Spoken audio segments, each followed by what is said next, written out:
Welcome to today's deep dive. I'm so glad you're here. Today we are taking a really close look at a $6.2 trillion global industry. Yeah, it's massive. It is. And this industry is actively using mid-century philosophy, the very precise calibration of human envy, and now mathematically flawless AI-generated faces. Right. And they're doing all this to shape your fundamental perception of reality. It's wild stuff. It really is. Yeah. So our mission today is to figure out exactly how the brands that you interact with every single day are literally engineering your desires from the ground up. From the very foundation. Exactly. And our sole source for this exploration is this really fascinating piece of research by Titan Digital UAE. It's titled Aspirational Marketing Psychology: How Brands Engineer Desire. It's a great piece. Very comprehensive. Yeah, because usually when you or I see an ad, say it's a massive billboard or a sponsored post popping up on your feed, we just think of it as a pretty straightforward transaction. Right, like a rational choice. Right. You look in your closet, you realize, oh, I need new shoes. You see an ad for shoes, and you decide if you want them based on the price. It feels entirely logical to you. It feels like a conscious choice based on just pure utility. I mean, we really like to believe that we are fully in the driver's seat of our own desires. Oh, absolutely. We see ourselves as independent agents making these rational calculations about what we need to survive, or just be comfortable. Yeah, but then you look a little closer at the mechanics of what's actually happening on that screen. And suddenly, that whole rational transaction thing is just completely shattered. Totally shattered. We aren't just looking at shoes, we're looking at a meticulously crafted psychological trap. Right. And what's really wild is that the industry doesn't even try to hide it. They just rebrand it. They call it aspirational marketing. But, I mean, the honest psychological label, it's envy engineering. Envy engineering. It is the absolute definition of psychological engineering. And to really understand how artificial intelligence is completely upending this space right now, we kind of have to look at the foundational philosophy that underpins every single modern marketing campaign you have ever seen. We have to go back to the 1960s, right? Yeah, we have to go back to a French philosopher named René Girard. Right. So in 1961, Girard published a theory called mimetic desire. And the academic jargon sounds, a little dense. A bit, yeah. But the core concept is something that you, as a consumer, have experienced probably 1,000 times. Okay, let's unpack this, because it completely reframes how we think about wanting things. It really does. So Girard's core observation was essentially this. Human desire does not arise independently. Like out of nowhere. Right. We do not spontaneously want things in a vacuum. Rather, our desire is borrowed from others. Borrowed once. Exactly. We desire what we see other people possessing, and specifically, people we perceive as having higher social value, cultural authority, or like a level of peace that we currently lack. Okay, let me give you a relatable scenario, because this is where the concept really clicked for me. Imagine you are walking through a high-end mall, or maybe you're just scrolling online late at night. We've all been there. Right. Yeah. And you see an ad for a luxury watch.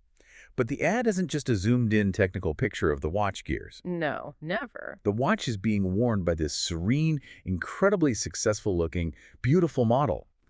And they're maybe leaning against a vintage sports car. Naturally. Yeah. Looking out over a pristine coastline. Now, Girard's theory says you, the consumer, don't actually want the watch itself. Right. The watch, which he calls the object, is entirely secondary. Your desire is borrowed from the model. Who Girard calls the mediator. Exactly. And that is the exact dynamic. So the consumer is the subject in this equation. You don't actually know what you want until the mediator shows you what to want.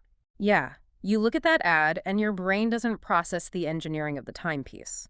Your brain says, that person has a life I want. They have the status. They have status, they have peace, they have this undeniable happiness.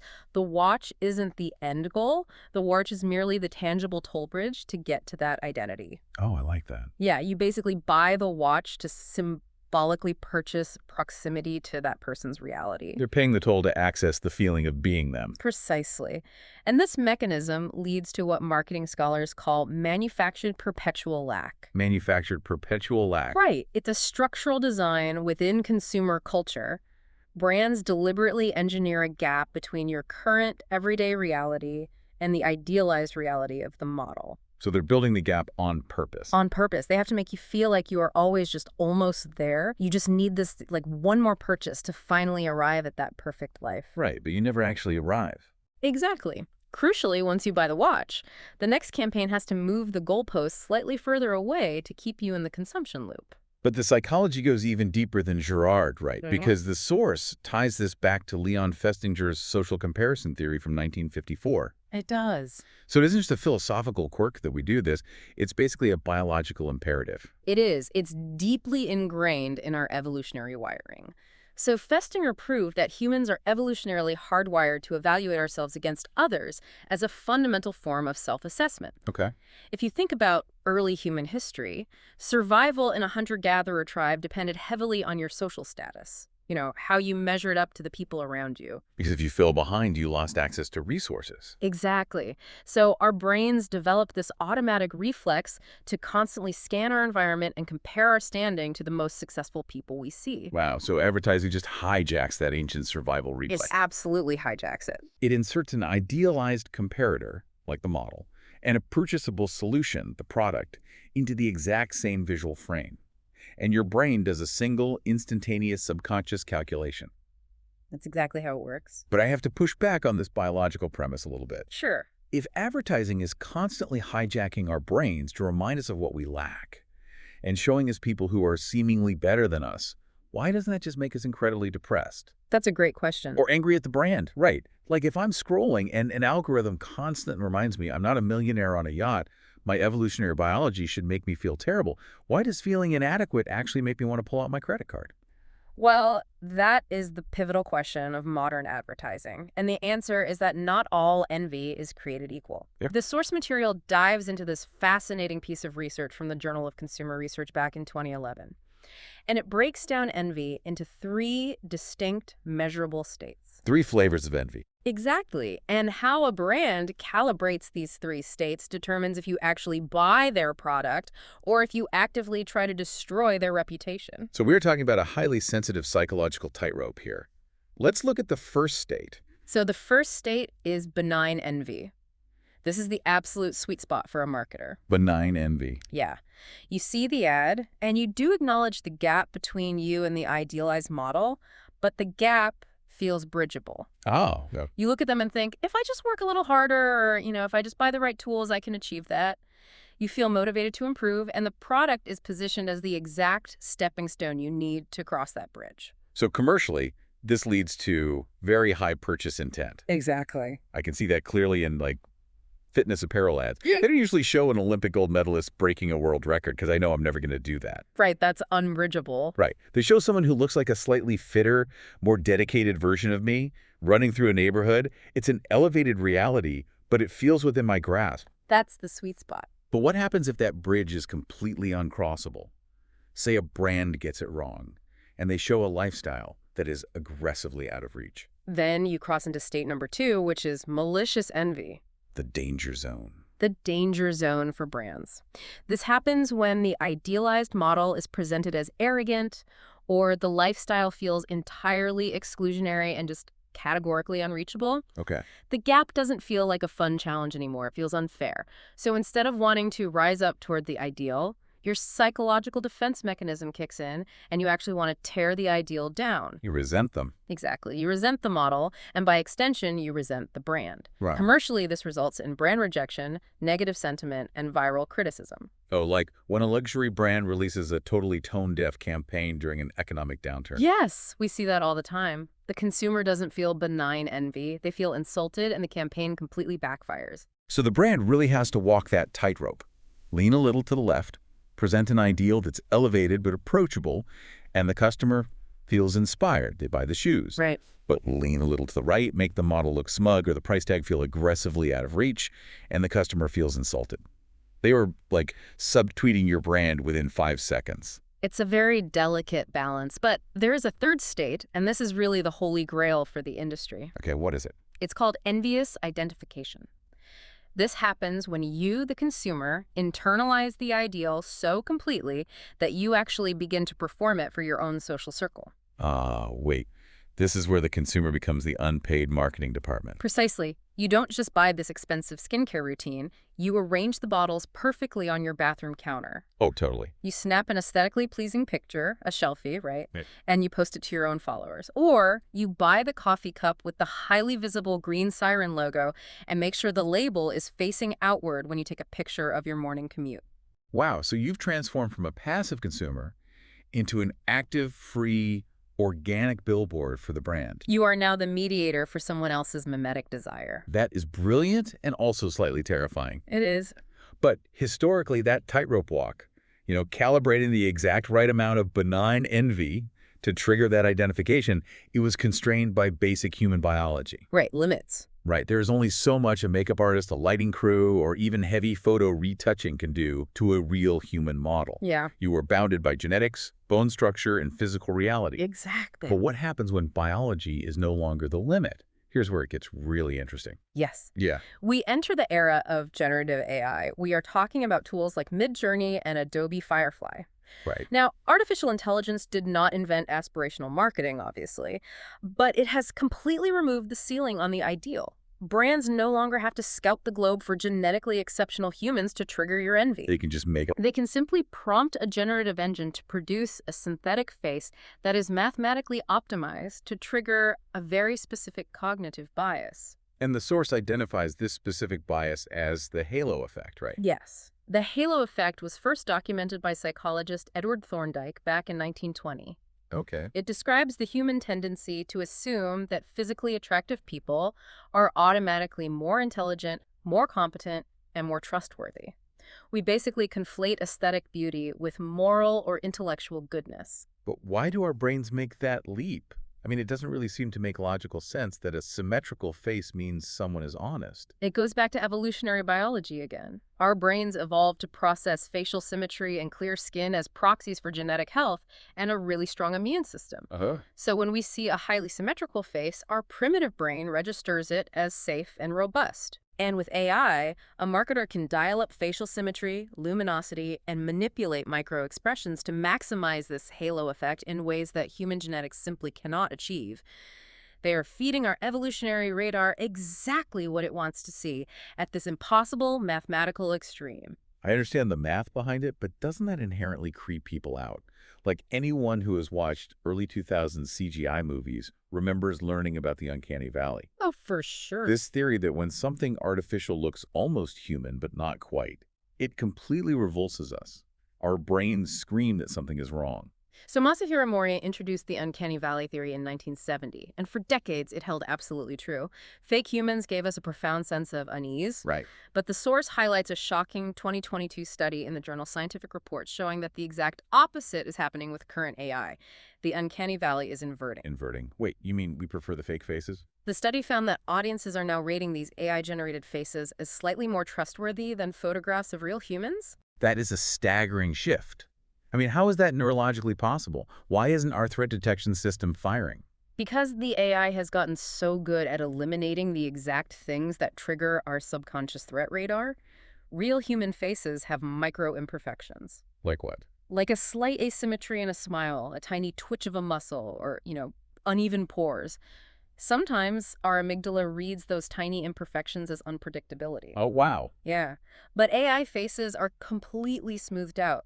They possess an absolute mathematical predictability. So our brain scans the face, finds zero anomalies, and registers it as entirely safe and inherently trustworthy. We're not just talking about a clever new ad tactic to sell perfume then. We're talking about a population-level perceptual shift. A massive shift. Our baseline for what constitutes a normal face is being aggressively recalibrated. The AI faces you scroll past every day are so flawless that actual real human faces with texture and asymmetry and the natural wear and tear of a lived life are starting to inherently look slightly inadequate to us. That's the reality. The dosage of perfection required to trigger that benign envy just keeps going up. And the implications are profound. It's becoming such a significant psychological issue that regulators are actually stepping in now. Wait, really? Yeah.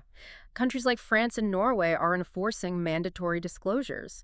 Brands legally have to tell you when the face you are looking at in an ad isn't real. Well, that makes sense. Because without that disclosure, we are comparing our real messy lives to synthetic ghosts. It's an unwinnable race. Exactly. Which brings up a major question. If we are constantly, relentlessly bombarded by this synthetic perfection, how does our brain defend itself? We can't just be helpless victims to mathematical manipulation. If we are, the whole system just ends with everyone feeling utterly inadequate. Well, we aren't helpless, and this is where the market begins to self-correct in a really fascinating way. Because at a certain level of saturation, perfection stops reading as aspirational. It starts reading as hollow. Okay. Consumers are developing what the source calls perfection literacy. Perfection literacy. It acts almost like an immune response to marketing. Exactly. It's a learned, unconscious ability to decode a hyper-polished, AI-optimized image. When you see a flawless face now, your nervous system no longer registers it as a desirable lifestyle. It registers it as a transaction request. Oh, that's so true. Your brain says, this person is too mathematically perfect, therefore this is an ad and they want my money. The trust evaporates instantly. And to bypass that new immune response, brands have had to pivot hard to the exact opposite of perfection, Right. which perfectly explains a striking statistic from the source material. 79% of consumers say user-generated content, or UGC, highly impacts their purchasing decisions. Yeah. That is compared to just 13% who say they are impacted by polished, brand-produced content. Because visible imperfection has become the new proxy for honesty. Think about the videos that make you stop scrolling right now. Like a shaky handheld camera. Exactly. A shaky camera, a slightly messy bedroom in the background, someone speaking with unedited skin and zero ring lights. 10 years ago, those were considered aesthetic failures. Right, bad production value. Right. But today, they are credibility signals. They communicate to the viewer, hey, I don't have a massive corporate production budget to deceive you with. I'm just a person in my room. Therefore, what I'm saying about this product must be true. It's like the anti-halo effect. Yeah. The very presence of imperfection is what builds the trust, Yes. which also clarifies the massive explosion of creator subscription platforms over the last few years. Yeah. Like, why are people paying real money every month for Patreon or OnlyFans when there's literally infinite free content available everywhere else on the internet? Well, it comes down to a psychological concept called parasocial proximity. Parasocial proximity. Yeah, traditional aspirational advertising, like the luxury watch billboard with the AI model we talked about earlier. Okay. It presents an ideal that is categorically inaccessible. You know for a fact you will never hang out with that model on a yacht. The gap between you and them is structural. You can buy the watch to feel a little closer, but you can never actually close the gap. But with an independent creator on a subscription platform, the dynamic is completely different. Because there's a closable gap. Very different. Creators respond to your direct messages. They read your name out loud on a live stream. They deliberately share their bad days, their financial struggles, the messy corner of their kitchen. They present as real, reachable human beings. Exactly. When you subscribe, you aren't just paying for a video. You are purchasing the sensation of proximity. You are buying the believable possibility that the gap between you and this person is actually closable. The trust feels relational rather than purely transactional. Okay, but if I'm a massive global ad agency and I see that 79% of people trust shaky cameras and messy bedrooms over my million-dollar ad campaigns, I'm not just going to shrug and close up shop. Obviously not. I'm going to figure out how to manufacture the mess. It reminds me of the music industry. You have this gritty, authentic, indie music scene that people love because it's real, and within 5 years, corporate labels are manufacturing pop stars to sound exactly like the indie bands, just highly sterilized. Oh, for sure. Aren't brands just faking the messy authenticity now? You've hit on the exact mechanism of modern culture. The article addresses this brilliantly by outlining the cycle of commoditization. It operates as a continuous dialectic loop, and it basically works in 3 inevitable stages. Walk me through the stages. So stage 1 is the thesis. This is where the market gets saturated with the perfected, optimized, AI-generated ideal. We feel the mimetic lack, we buy the product, but eventually our perfection literacy kicks in. We get sick of it, the perfection reads as fake and manipulative. Which triggers the immune response we talked about. Right, which leads to stage 2, the antithesis. Consumers actively rebel against the polish. We crave the imperfect signal. Shaky video. Yes. We flock to the shaky video, the bad lighting, the authentic creator in their real bedroom. We trust them because they aren't polished. But, as you pointed out, the market is always watching. Which brings us to stage 3. The absorption. The corporate pop star phase? Stage 3 is synthesis or commoditization. The massive ad agencies realize that authentic user-generated content is converting at twice the rate of their polished ads, so they just reverse engineer the authenticity. Wow. Agencies now deliberately hire creators and literally put it in their creative brief to look messy. They bring in incredibly expensive high-end Hollywood lighting rigs, specifically calibrated to cast shadows that simulate bad ring light lighting. Are you kidding? No. The authentic, imperfect moment you are watching on your phone is actually meticulously staged, highly funded corporate set. They are weaponizing the very imperfections we look for to establish trust. Does true authenticity even exist anymore, or is it just another aesthetic product on the shelf until it gets exhausted? I mean, it is the permanent structural condition of consumer culture. Every single genuine human signal, whether it's a messy room, a vocal inflection, or a style of editing, gets identified, packaged, and sold back to you at a premium until it is completely exhausted. And then what? And once our perfection literacy evolves again and we catch on to the fake UGC, the market will simply hunt for the next authentic signal and the dialectic cycle will start all over again. Man, we've covered an immense amount of ground today. We've gone from 1960s French philosophy and the biology of social comparison to the inversion of the uncanny valley to the cynical reverse engineering of messy bedrooms. It's a lot to take in. For you listening, it might feel like we are just doomed to be endlessly manipulated by an algorithm that knows exactly what buttons to push. It can certainly feel deterministic, but the source makes a crucial point about what ethical aspirational marketing actually looks like. Because the critique here isn't that marketing uses psychology. I mean, all human persuasion, from a political speech to asking a friend for a favor, uses psychology. The core issue is the harm caused by synthetic, undisclosed, and categorically inaccessible ideals. Right, the campaigns that deliberately drive down your self-worth just to sell you a $50 moisturizer. Exactly. But the article explicitly highlights that there is a better way to operate. It mentions brands like Dove and Glossier. Well, These companies utilize attainable ideals. They feature real customers, diverse body types, and realistic product outcomes. which is key. Let's be clear, they are still engineering desire. They still fundamentally want you to buy their stuff, but they are attempting to build genuine, benign envy. They show you a slightly elevated, beautifully lit version of reality without demanding that you feel fundamentally inadequate in order to get there. And crucially, in this new era, ethical brands are voluntarily disclosing when they use generative AI or heavy retouching, even before government regulations force them to do so. Oh, that's interesting. Yeah. In a digital landscape where opacity and deception are the baseline norms, radical transparency actually becomes the ultimate unfakeable authenticity signal. So what does this all mean? Well, transparency is the only thing you can't reverse engineer with a lighting rig. Right. So for you listening, the ultimate takeaway from this deep dive is simply awareness. You can't turn off the marketing machine, but you can change how your brain processes it. The next time you are scrolling through your feed or walking through that mall and you feel that sudden, burning, almost irrational desire to buy something, just pause for one single second. Just a brief pause. Take a breath and ask yourself, do I actually want this physical object?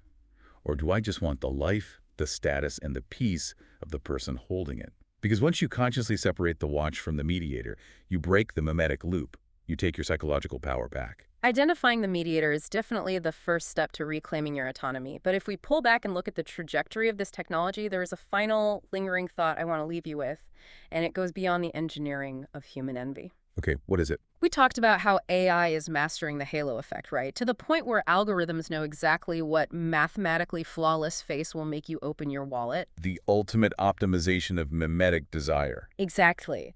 But if AI and advertising is successfully training us to find real, flawed human faces, slightly inadequate and less trustworthy, Oh, wow. yeah, how is that going to affect how we judge the real people in our everyday lives, including ourselves, when we finally put our screens down? That is a brilliant and completely uncharted frontier to think about. Yeah. What happens when our baseline for human connection is a mathematical impossibility? Thank you so much for joining us on this deep dive. Until next time, keep questioning what you see and keep an eye on who is holding the watch.